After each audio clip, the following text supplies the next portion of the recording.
যুগে যুগে আল্লাহর দ্বীনকে ধ্বংস করেছে দুই শ্রেণীর লোকেরা। সংসদে বসে যারা আল্লাহর আইনকে বাতিল করে বিকল্প আইন তৈরি করে, তারা যেমন আল্লাহর আসনে বসে নিজেরা রব বনে গেছে, ঠিক তেমনি ভাবে ধর্মীয় খানকায় বসে যারা আল্লাহর আইনকে বাতিল করে, রসুলের তরিকা বাতিল করে দিয়ে নিজেরা মন ভরা তরিকা আবিষ্কার করে জিকিরের পদ্ধতি তৈরি করে দেয়, সেগুলো আল্লাহর আসনে বসে নিজেরা রব হয়ে গেছে। কোরআন পরিষ্কার বলেছে, আম লাহুম শুরাকা শারাউ লাহুম মিনাদ-দীন মা লাম ইয়াযাম বিহিল্লাহ।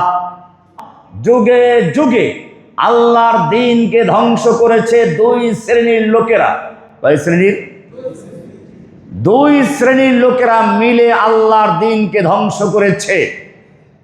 এক হচ্ছে আল মুলুক, শাসক। তারা যখনই আল্লাহর কোনো আইন বিধান নিজেদের মনের বিরুদ্ধে চলে গেছে, মতের বিরুদ্ধে চলে গেছে, তখনই তারা আল্লাহর আইনটাকে বাতিল করে সেখানে বিকল্প আইন তৈরি করেছে। এভাবে তারা রবের আসনে বসেছে, এক গ্রুপ। দ্বিতীয় গ্রুপটা হচ্ছে ধর্মীয় দল।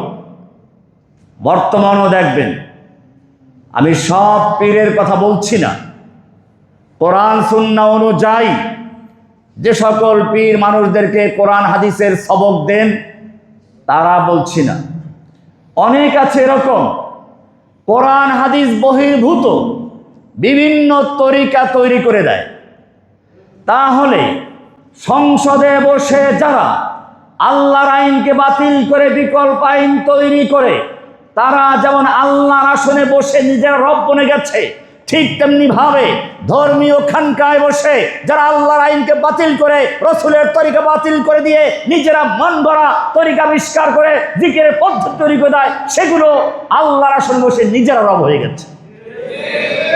কোরআন পরিষ্কার বলেছে, আম লাহুম শুরাকা শারাউ লাহুম মিনাদ-দীন মা লাম ইয়াযাম বিহিল্লাহ। নম্বর সূরার 42 নম্বর আয়াত।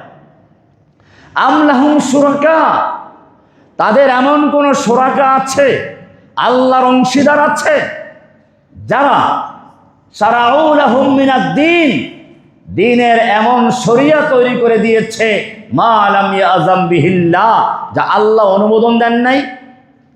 আল্লাহ অনুমোদন দেন নাই, আল্লাহ নির্দেশ করেন নাই, এমন নতুন শরিয়া, এমন নতুন তরিকা, এমন নতুন পদ্ধতি যারা তৈরি করে দেয়, তারাই হচ্ছে সেই লোকগুলো যারা আল্লাহর জায়গায় বসে আল্লাহর যে কাজ করেন, শরিয়াত দেওয়ার, বিধান দেওয়ার মালিক কে?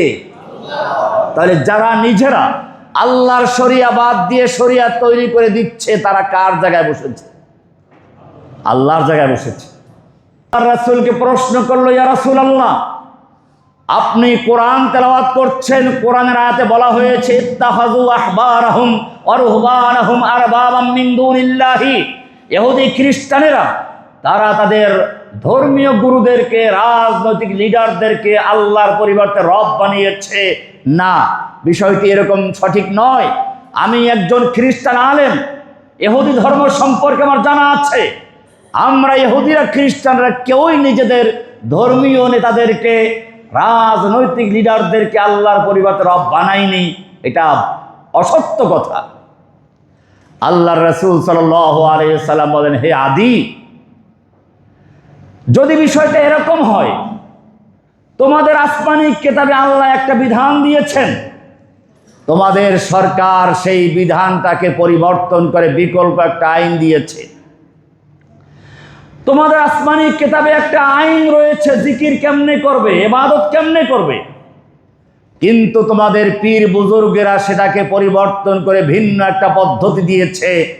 আটরশির পদ্ধতি, মাইজ ভান্ডারের পদ্ধতি, অমুক হুজুরের পদ্ধতি, এরকম তরিকা তৈরি করে দিয়েছে। তখন তোমরা কি আল্লাহর রাসূলের পদ্ধতি, নবীদের পদ্ধতি মানো, আল্লাহর কিতাবের পদ্ধতি মানো, নাকি তোমাদের সেই লিডারদের তৈরি করা পদ্ধতি মানো? বলেন না, এই ক্ষেত্রে তো আমরা আমাদের ধর্মীয় হুজুরদের কথাই মানি, আবার দেশের আইন মানতে গিয়ে আমাদের শাসকদের আইনটাকেই মানি। বলে এইটাই তো হচ্ছে আল্লাহর পরিবর্তে রব বানানো।